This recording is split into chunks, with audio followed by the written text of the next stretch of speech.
On a beau être entouré, on se sent souvent seul.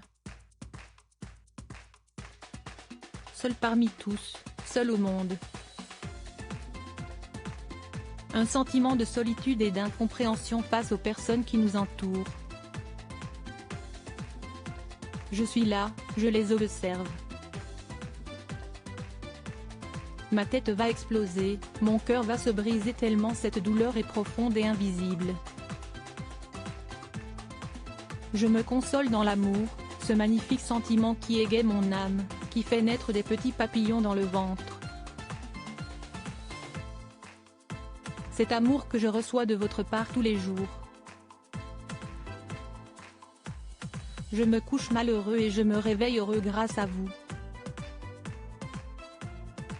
Je vis pour vous, a écrit Stéphane Plaza le 9 juillet 2022, sur son compte Instagram.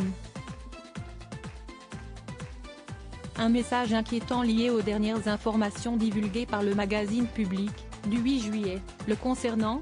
Ce sont des photos de Stéphane Plaza à la mine triste, assis sur un trottoir ou en train d'essuyer ses yeux, qui ont été publiées chez nos confrères. Des clichés pris le 3 juillet dernier, dans le quartier du Marais, 4e arrondissement de Paris.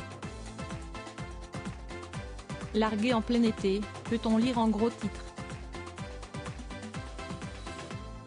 Si l'on en croit les informations de nos confrères, ce n'est pas une déception amoureuse qui aurait touché le meilleur ami de Karine Le Marchand mais une déception professionnelle.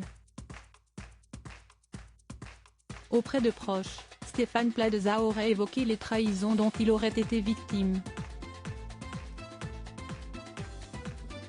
Le 30 juin dernier, l'homme qui est à la tête de 695 agences immobilières dans toute la France aurait été lâché par deux femmes très importantes dans sa vie. La première, Siesti Joséphine, le prénom a été changé, qui travaillait à ses côtés depuis 4 ans afin de l'assister sur ses émissions pour M6. La seconde est Clarisse, le prénom a été changé, salariée de Stéphane Plaza Immobilier depuis pas moins de 6 ans. Des collaboratrices essentielles qui auraient démissionné à 2 heures d'intervalle, comme si elles s'étaient concertées précise Public. Le charmant brun de 52 ans aurait tenté de les retenir après avoir appris la nouvelle, sans succès. Nul doute que Stéphane Plaza pourra compter sur son public qui lui apporte tant depuis des années et qui a une fois de plus fait de lui l'animateur préféré des Français cette année.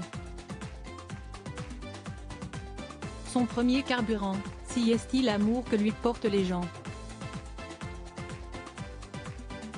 Siesti fondamental pour lui, car il n'est pas marié, il n'a pas d'enfant, il n'a plus sa maman et je crois que l'amour du public le porte.